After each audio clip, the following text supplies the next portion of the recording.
Signed, sealed. Seduced Part 3. Chapter 8 Dinner with Sharks.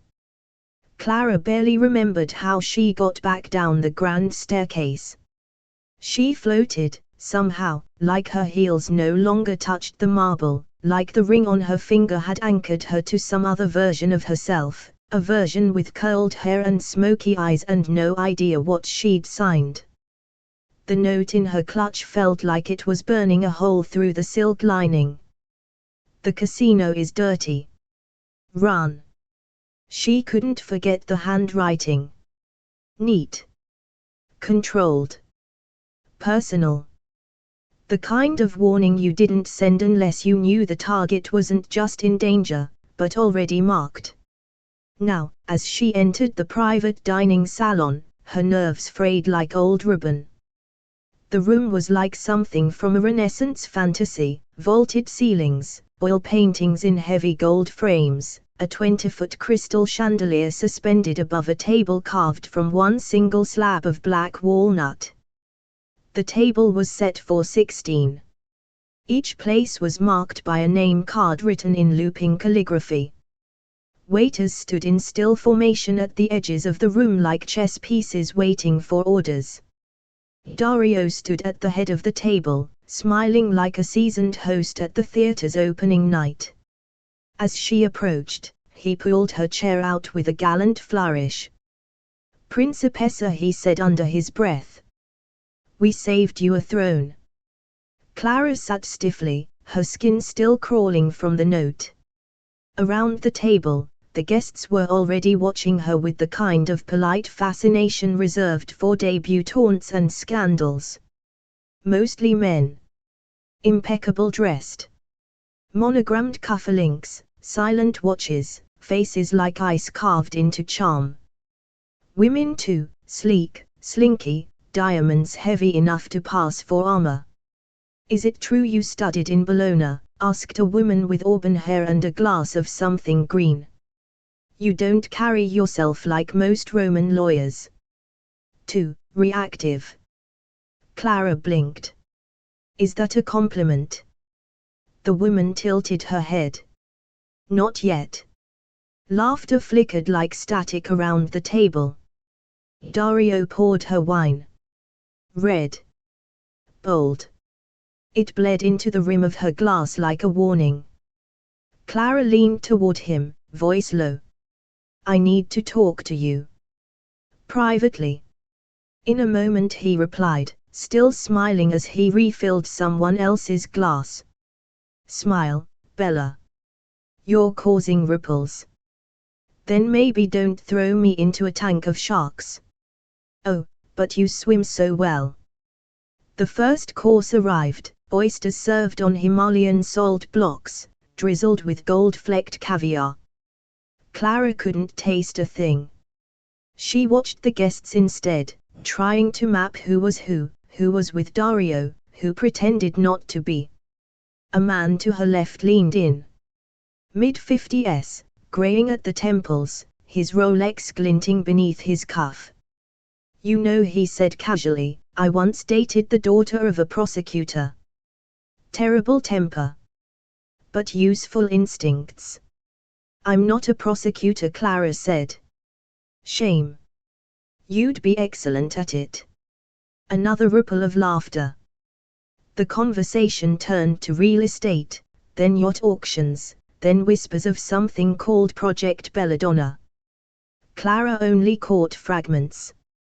Everyone was speaking just fast enough to confuse her, but just slow enough to let her know she wasn't meant to keep up. She leaned back toward Dario again. "That note, someone left it in my clutch." "Someone here?" "They know." He cut her off gently. "Let me toast." He stood, lifting his glass like a man raising a weapon in disguise. All voices quieted. The room shifted, just a degree. But Clara felt it. Like air being sucked out before an explosion. "I want to thank you all," Dario said, his voice rich and smooth, "for welcoming my fiancé into the family." Clara's blood turned to ice. She is brave, he continued, eyes on hers. She is smarter than most men at this table, myself included. And, he paused for dramatic effect, she is no longer just a lawyer. She is now a partner. Another round of polite clapping. Glasses raised. Clara didn't move. Dario clinked his glass against hers, then sat. His hand grazed her thigh beneath the table, subtle, possessive. She flinched. When the room returned to quiet chatter, she leaned into him again, this time not bothering to lower her voice. What have you done? He turned his head slowly, the candlelight carving shadows along his jaw. He didn't smile this time. Didn't perform. He just looked at her. Quiet. Focused. And then he said it. You're in deeper than you know, Bella. Chapter 9: The Paparazzi Chase. Clara didn't sleep. She sat in the villa's guest suite, though suite was the wrong word. It was a palace wing. A museum. A trap. She stared at the silk curtains glowing pale with the first threads of dawn, the forged casino documents spread on the bed beside her like an autopsy. She had to get out. Now. She stripped off the satin nightgown the staff had left, burn it, she thought, and threw on her own clothes. The same wrinkled blouse and blazer from the day before. A war uniform. In the hallway, she moved fast. Quiet. The villa was silent, but not asleep. Somewhere below, she heard the clink of glass, the low murmur of staff. She didn't stop. She didn't even breathe as she passed Dario's office. She slipped out through the side terrace and down the marble steps, heels in hand. The gate wasn't locked. That surprised her. She kept walking. Down the gravel path, past rows of cypress trees, past statues that now looked more like sentries than art. Down toward the long curve of the lake road that snaked along the hillside into the heart of Bellagio. Maybe she could get to the ferry. Maybe she could disappear. She pulled out her phone, fingers shaking, no signal. Of course. She kept walking. Half a mile down, the sound came first. Engines. Then, flashes. White light. Then another. Then another. Like lightning. She spun around and saw them, 2 scooters, 1 black van. Lenses pointed straight at her. At least 4 paparazzi. They were already yelling. Clara. Over here, Clara, are the wedding rumors true? Are you pregnant? Is it true Dario bought you the casino in exchange for silence? She turned and ran. Barefoot now, the cobblestones tearing at her soles, blazer flapping behind her like wings. She ducked down a side street, but the scooters circled like vultures, cutting her off. A man lunged forward with a camera rig strapped to his chest, snapping photos as he jogged backward in front of her. Clara, smile. Is it love or blackmail? Get away from me, she screamed. People were watching now, locals sipping espresso outside cafes, tourists snapping photos as if she were just another Instagram moment. She tore through a marketplace, knocking over crates of lemons and figs. A vendor cursed as she tripped and nearly fell into a stack of woven baskets. The photographers were still with her. One had a drone. A drone. This was madness. She spun down an alley, past a crumbling stone wall, toward a small marina. Boats bobbed lazily, untouched by the frenzy. Her lungs burned. Her legs trembled. And then, Clara. His voice. She turned toward the water. Dario. He stood on the deck of a sleek black speedboat, one hand on the helm, the other extended toward her like some ridiculous movie scene. She stopped cold. "Are you kidding me?" More flashes. More yelling. He gestured again, firm. "Now. Or they'll follow you all the way to Rome." She hesitated, then sprinted. He reached out, grabbed her waist, and pulled her clean off the dock in one fluid motion, lifting her onto the boat like she weighed nothing. The photographers shrieked behind them as Dario gunned the engine. The boat roared away from the marina, slicing through Lake Como like a bullet. The spray hit her face. Cold. Clean. Almost a slap. She collapsed onto the seat, panting. Dario turned the wheel sharply, cutting around a cliffside bend, shielding them from view. Only then did he let go of the throttle. Only then did he look at her. Her blouse was soaked. Her hair wild. She looked furious. Humiliated. His smirk softened. "You always make an exit like that." She slapped him. Hard. The sound cracked across the lake. He didn't move. He didn't blink. Then he reached up, gently touched the corner of his mouth. "Okay," he said. "I deserved that." Chapter 10: The Fake Proposal. The speedboat sliced through the twilight mist as though fleeing something invisible. Dario didn't speak again after the slap. He simply drove. The only sound was the engine, the occasional gull, and the slow, erratic rhythm of Clara's breath. Her skin was still damp. Her shoes were gone. Her hands trembled with cold and fury. He slowed near the dock outside the casino's private terrace, less visible than the main entrance but still ornamented with twinkling glass lanterns and fresh orchids. Music drifted out onto the water, soft, classical, strings tuning. Clara turned to him as he cut the engine. "You don't get to control me." Dario looked at her, strangely calm. "Then don't make me. Help me control the story instead." "There is no story," she snapped. "We kissed. You lied. You used me. I protected you. You weaponized me." He stepped onto the dock, offering a hand. "Then come rewrite it." She didn't take his hand. She climbed out on her own.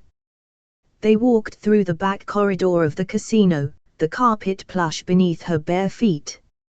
A flurry of attendants scurried ahead, whispering into headsets, opening velvet curtains, placing candles. "Where are we going?" she asked. Dario didn't answer. At the end of the corridor, two waiters opened tall mirrored doors, and Clara stepped into a hall of chandeliers. That was the only way to describe it. The ballroom was round, and above it, 5 separate chandeliers sparkled, each one more absurd than the last. Every table was lit by floating tea lights suspended in hand-blown glass orbs. Waiters flanked the sides like guards. The ceiling was a soft dome, painted with constellations that glittered like stars. In the center of it all, a raised dais, empty, waiting. Clara stopped walking. The air shifted. And then she heard it. Violins. A live quartet began playing. Romantic. Dramatic.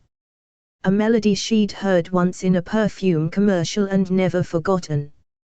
Spotlights warmed. Cameras rolled. And then she understood. Her pulse dropped. "No," she whispered. "You're not doing this." But Dario was already walking up the dais.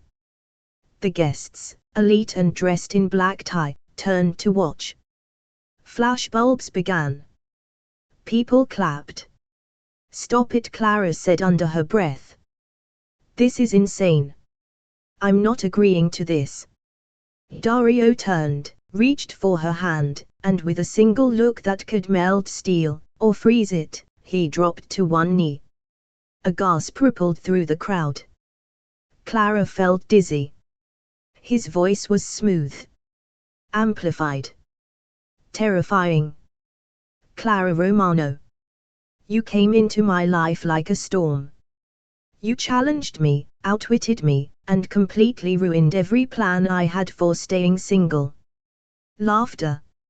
Soft. Trained. But the moment I saw you, saw that fire, you weren't just someone I wanted. You were someone I needed. She shook her head slightly, lips parting to protest.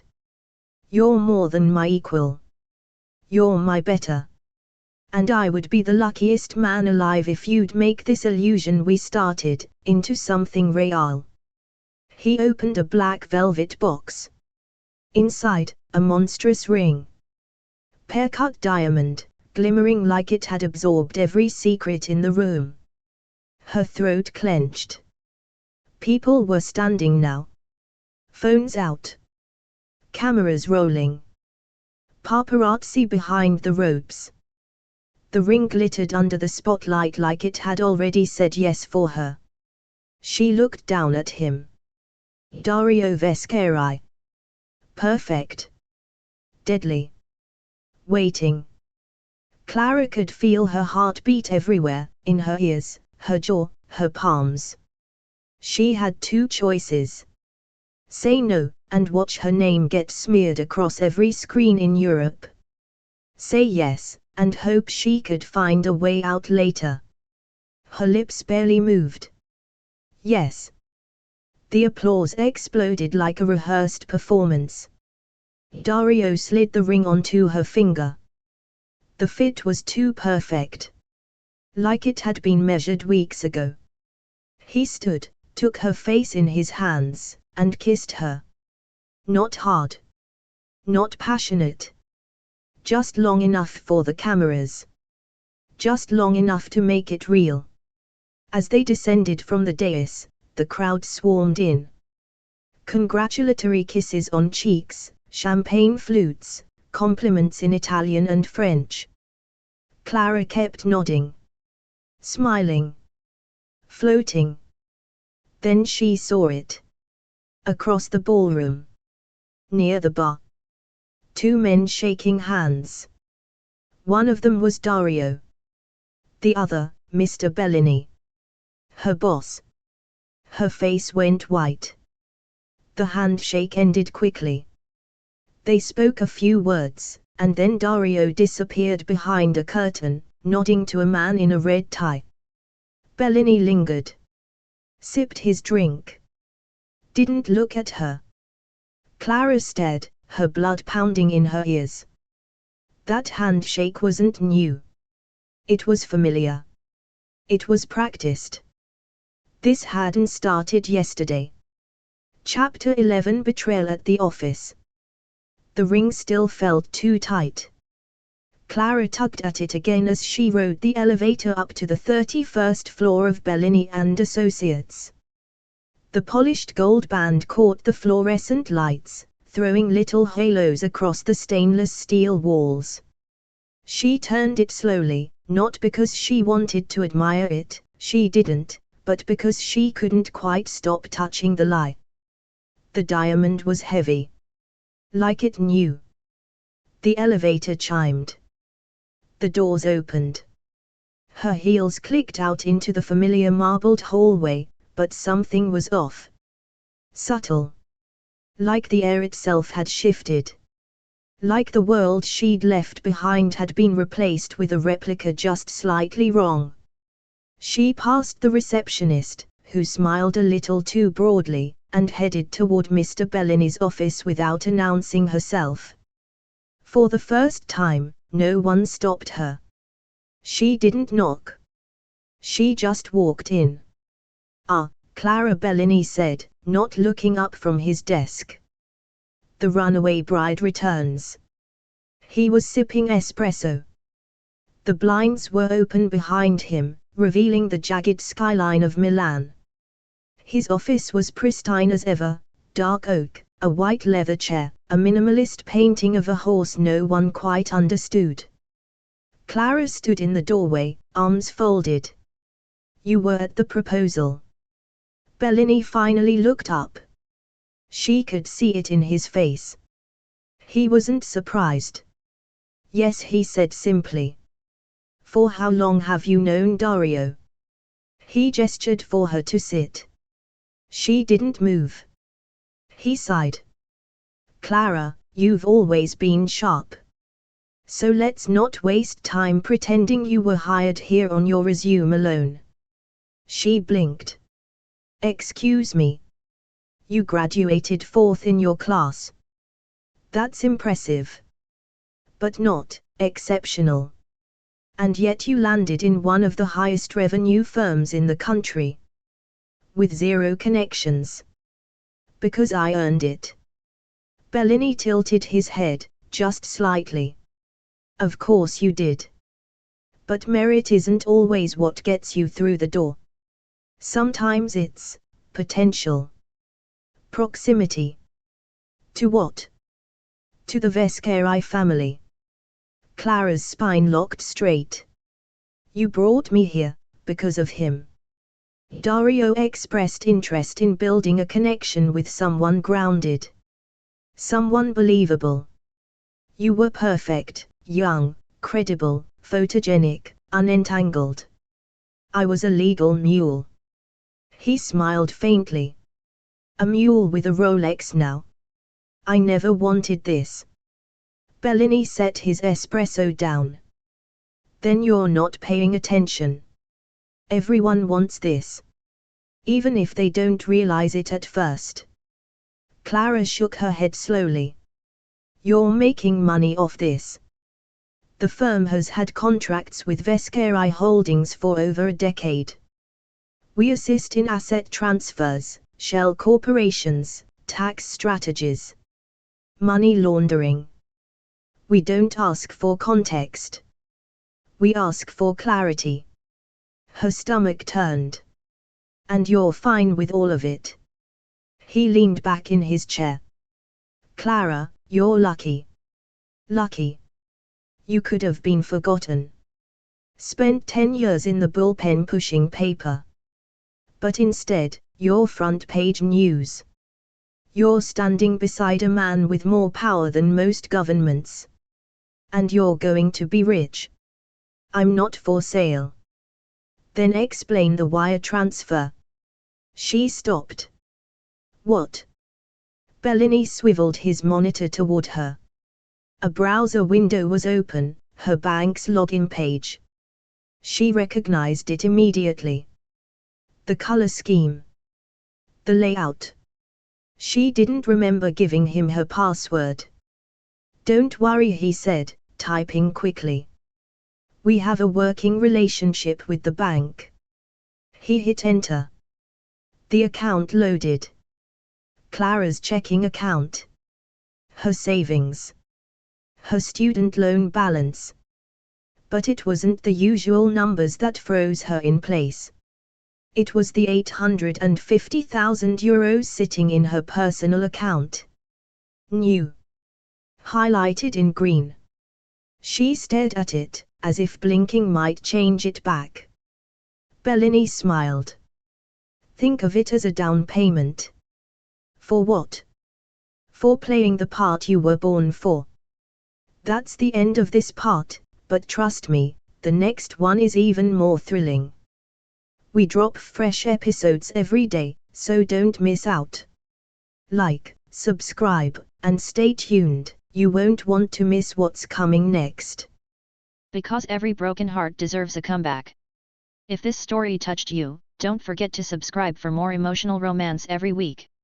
Hit like, drop a comment, and ring the bell so you never miss a moment of romance, redemption, and powerful love. And don't keep the drama to yourself, share this story with someone who lives for twists just like you. Thanks for listening, and remember, sometimes the best comeback is becoming unforgettable.